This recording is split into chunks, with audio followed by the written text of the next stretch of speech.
भगवान शिव भारतीय संस्कृति के अनुपम उदाहरण हैं, जो अपने विशिष्ट गुणों के कारण महादेव कहे जाते हैं। उनका विग्रह शिवलिंग कहलाता है। शिवलिंग के वैज्ञानिक तथा आध्यात्मिक स्वरूप को हम उजागर कर रहे हैं अपने नियमित स्तंभ जिज्ञासा में।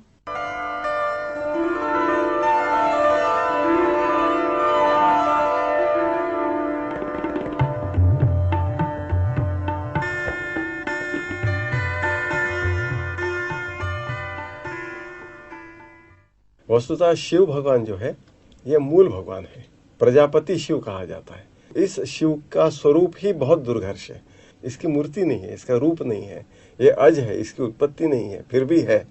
मतलब ये एक ऐसा स्वरूप है कि जो ज्ञान द्वारा ही समझा जा सकता है। मनुष्य के लिए कोई एक चिन्ह चाहिए, उपासना करने के लिए चिन्ह चाहिए, तो इसके लिए शिव का एक लिंग बनाया गया। लिंग मतलब चिन्ह, जैसे विष्णु का लिंग चक्र कह सकते हैं आप, या आप ये कह सकते हैं कि किसी के जेब में स्टेथोस्कोप दिखेगा तो आप कहेंगे ये डॉक्टर है, ये लिंग है, पहचान है, इट्स अ सिंबल।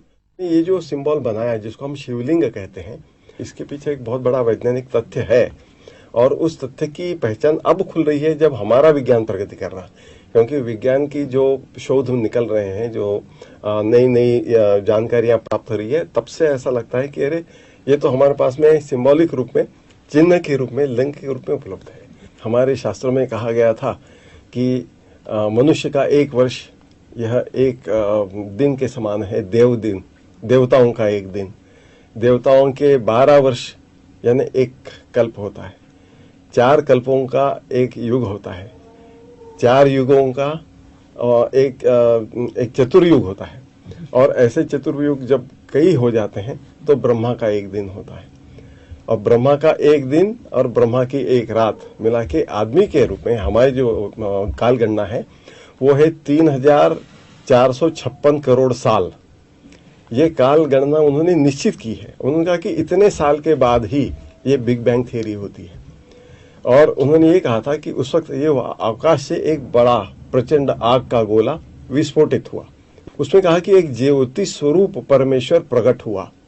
अब ज्योति स्वरूप परमेश्वर यह एक बिग बैंग का ही स्वरूप था। बिग बैंग थियरी में कहते हैं कि अगर कुछ सेकंड का अंतर फर्क पड़ जाता, कुछ सेकंड अगर पहले होता या बाद में होता, तो सृष्टि की रचना संभव नहीं थी। और हमारे शास्त्र कहते हैं निश्चित 3456 करोड़ साल के बाद ये स्थिति आती है। इस तरह से एक विस्फोट होता है, ज्योति पुरुष पैदा होता है, और वो जो ज्योति पुरुष है उसको शिव कहा गया है, वो प्रजापति शिव कहा जाता है। तो इसका वर्णन आपको महाभारत के अध्याय 201 में आता है, जिसके अंदर महर्षि व्यास इतिहास बताते हैं कि नारायण मुनि ने बहुत तपस्या करके इस शिव को प्रसन्न किया, और उन्होंने उसका वर्णन किया है कि इसका स्वरूप उन्होंने देखा तो क्या देखा। उन्होंने देखा कि यह अमूर्त है, इसकी मूर्ति नहीं दिखी। क्या दिखा ये बताना मुश्किल है, क्योंकि ये तो ज्ञान चक्षुओं से उन्होंने देखा। उन्होंने इसका वर्णन किया है कि ये सृजन करता है, पालन करता है, संहार करता है, यह स्वयं को ही प्रकट करता है, स्वयं की शक्ति को नियंत्रित करता है, स्वयं की शक्ति को प्रसुरित करता है। और उन्होंने कहा कि इसको अज कहा गया है। इसके स्वरूप में उन्होंने कहा कि इसकी सफेद जटाएं हैं, और इसका स्वरूप बड़ा दुर्घर्ष है, बड़ा भयानक है। इसके गले में सर्पों की मालाएं पहनी हुई है, और माथे पे चंद्रमा है। इस प्रजापति शिव के स्वरूप के बाद में जो उत्पत्ति हुई, इसने सबसे पहले निर्माण किया हिरण्यगर्भ को। हिरण्यगर्भ अपने वेदों में कई बार आता है। इस हिरण्यगर्भ का नाम है भूताग्रज। किसी भी चीज की प्रथम शुरुआत, किसी भी जीव का पहला स्तर, ये इसको कहा जाता है हिरण्यगर्भ। उसका वर्णन किया कि ये सूत्रात्मा है, ये सूत्र के रूप में है, यह स्वयंभू है, स्वयं को ही निर्माण करता है। इसके कोई भिन्न लिंग नहीं होते, 1 से 2, 2 से 4, 4 से 8 होते रहता है। और यह प्राणी मात्र का पहला स्वरूप है, और हर प्राणी मात्र में यह विद्यमान रहता है। इस भूताग्रज को अपन डीएनए के साथ अगर कंपेयर करें, ये तो आजकल प्रस्थापित सत्य है कि डीएनए हर चीज में है, और ये नाश इसका होता नहीं, और ये स्वयं को ही अपने आप को निर्माण करते रहता है, 1 से 2, 2 से 4 होते रहता है। और पूरे वंश की विशेषताएं उस एक डीएनए के अंदर होती है। डीएनए का स्वरूप कैसा होना चाहिए, जो आज हम देखते हैं वो ऋषियों ने कैसे देखा, तो उसके लिए भी उन्होंने बहुत खोजें की। डीएनए का जो स्वरूप हमने देखा है वो मेरे ख्याल से 1953 में पहली बार साइंस ने देखा कि ये डीएनए इस तरह का होगा। ऐसे इसकी कल्पना किसी को थी नहीं, और ऐसे भी सामान्य आदमी को डीएनए का स्वरूप समझाना बड़ा मुश्किल है। अभी टीवी पे तो आप देख लेते हो, 3 डायमेंशनल पिक्चर आता है, मूवमेंट्स आती हैं, आपको पता चल जाता है। लेकिन जब तक ये नहीं था तब तक इसकी कल्पना की गई थी, जो स्पाइरल स्टेयरकेस होती है ना, गोल जीना होता है, 2 गोल जीने आपस में गूंथने के बाद जो एक आकृति तैयार होती है वो डीएनए की आकृति। उन पुराने दिनों में इस रचना को हमारे ऋषियों ने देखा, ज्ञान चक्षु से देखा, प्रत्यक्ष तो दिख नहीं सकता। ज्ञान चक्षु से देखने के बाद में उनको लगा कि डीएनए का स्वरूप एक ये हेलिकल स्प्रिंग के नुआ है और ये खुद को निर्मित करते रहता है। और इसकी निर्मित हमारे शास्त्रों के अनुसार शिव भगवान ने की। प्रजापति शिव ने हिरण्यगर्भ को निर्माण किया। हिरण्यगर्भ प्रजापति ने निर्माण किया, इसलिए उन्होंने एक कल्पना की, एक पिंड बनाया। किसी भी चीज को बनाने के पहले एक पिंड बनता है। जैसे मूर्ति बनानी है तो मिट्टी का एक पिंड बनाया जाता है, पत्थर से मूर्ति तराशनी है तो एक बड़ा पत्थर का एक पिंड लिया जाता है। तो उन्होंने एक पिंड बनाया ऊपर से गोल करके, और उसके ऊपर उन्होंने कल्पना की कि शिव भगवान के आभूषण अगर सर्प है तो सर्प की लपेट अगर उसके ऊपर हम बताते हैं तो एक डीएनए का एक मॉडल उसके ऊपर तैयार हो जाता है। और अगर कॉम्प्लेक्स डीएनए, कॉम्प्लेक्स स्ट्रक्चर बताना है तो सर्प युगल भी उन्होंने कल्पना की थी कि सर्प युगल भी हो सकता है जो डबल हेलिक्स के रूप में उसके पे दिख जाएगा। अब उन्होंने कहा कि यह मूल आकृति है, यह मूल चीज है और यह भूताग्रज है, इसी से सृष्टि का प्रादुर्भाव होता है।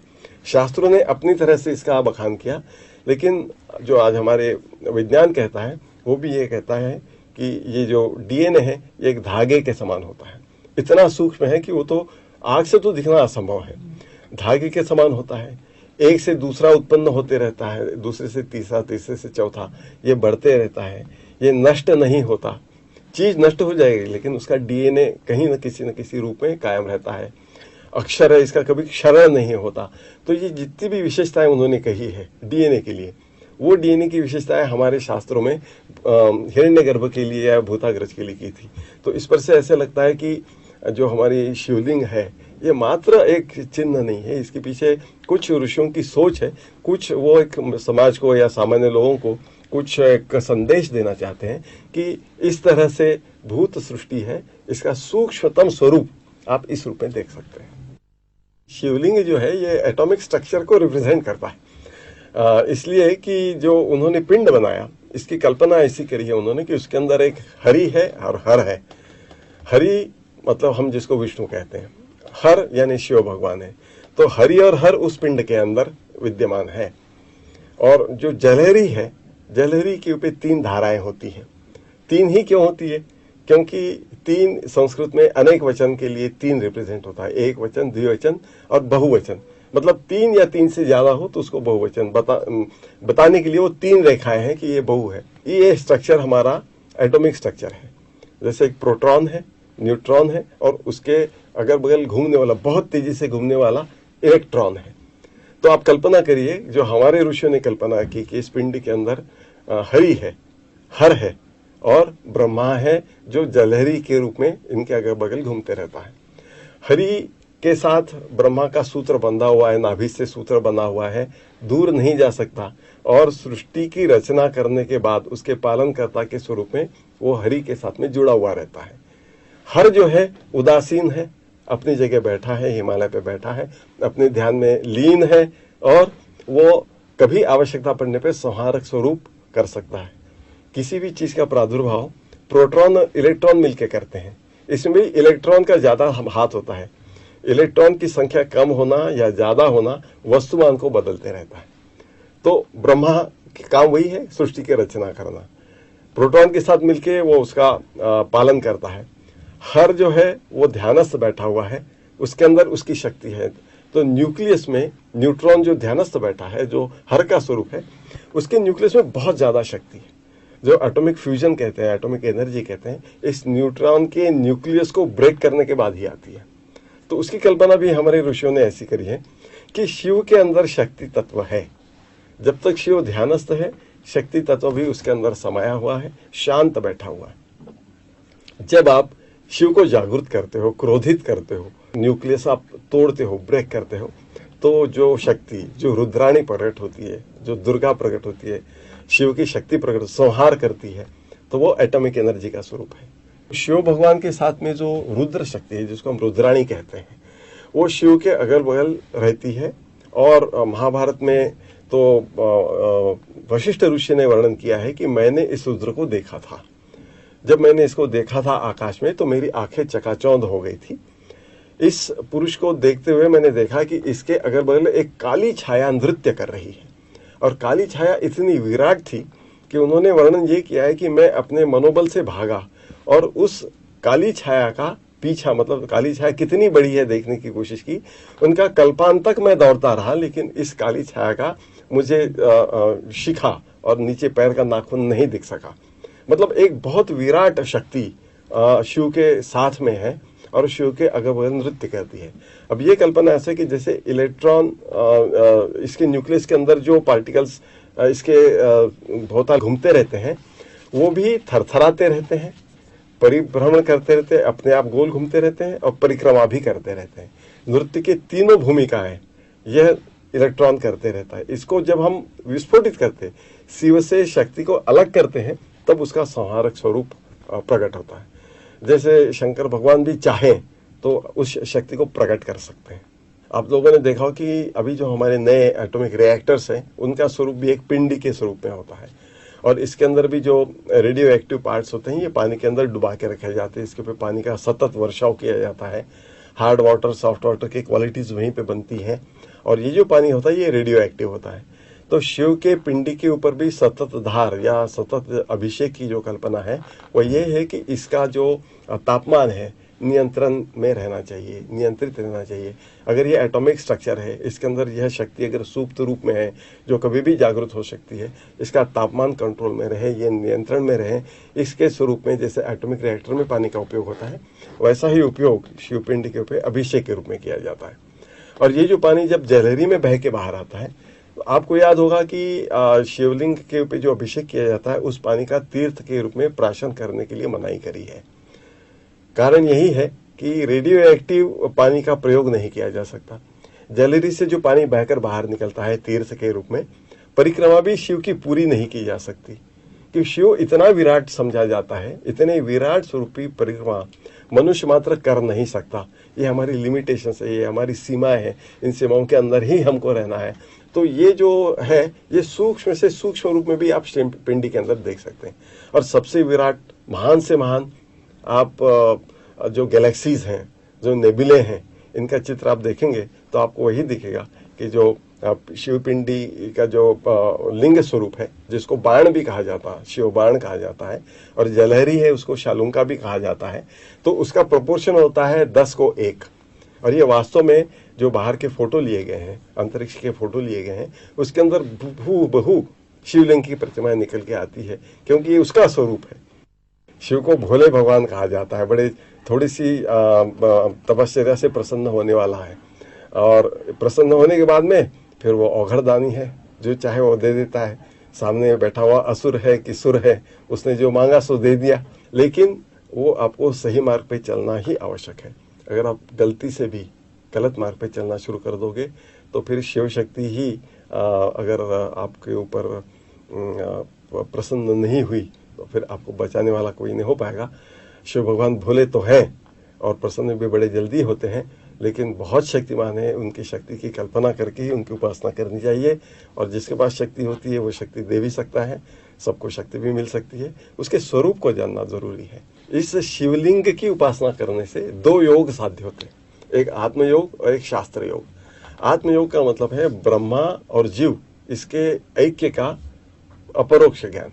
तो शास्त्र योग में जीव और ब्रह्म का प्रत्यक्ष ज्ञान है। आप इसको ले सकते हैं, जो अपरोक्ष ज्ञान है उसको आप गायत्री कहिए, और जो प्रत्यक्ष ज्ञान है उसको आप सावित्री कह लीजिए। तो गायत्री सावित्री की एक जगह अगर कहीं उपलब्धि हो सकती है तो शिव भगवान के पास में है, क्योंकि ये महाकाल का स्वरूप है और काल पे भी नियंत्रण करने वाली शक्ति है। गायत्री की प्रेरणाएं, मतलब गायत्री के principles, pure science and applied science का कॉम्बिनेशन अगर आपको कहीं देखना है गायत्री प्योर साइंस है, अप्लाइड साइंस सावित्री है, आत्मयोग प्योर साइंस है, शास्त्र योग अप्लाइड साइंस है। इनका अभ्यास आप एक ही जगह कर सकते हो अगर आप शिवलिंग करें, आप उपासना करोगे। शिवलिंग की उपासना आप दो स्वरूप में करोगे ना, एक तो सूक्ष्म से सूक्ष्म और विराट से विराट में उसकी उपस्थिति एक, और सृष्टि का प्रादुर्भाव जिससे तैयार हुआ उसका एक मॉडल उसके रूप में दो। इसको आप देखेंगे तो हमारा जो विज्ञान है और हमारा जो प्राचीन भारतीय अध्यात्म है, इनका समन्वय साधने के लिए बहुत बड़ी उपलब्धि है, बहुत अच्छा एक चिन्ह है जिसके ऊपर से हम सोच सकते हैं कि हाँ, अध्यात्म और साइंस अलग अलग नहीं है, कहीं ना कहीं तो जाके वो एक हो रहे हैं। इनके आपस में एक दूसरे के संदेश भी दिए जा सकते हैं। ज़रूरत है हमारे थोड़े सोचने की, हमारे ज्ञान चक्षुओं को विकसित करने की, पढ़ाई करने की, रिसर्च करने की। अगर ये करें तो कई अन्य चीज़ें इसके अंदर से निकल के आ सकती हैं।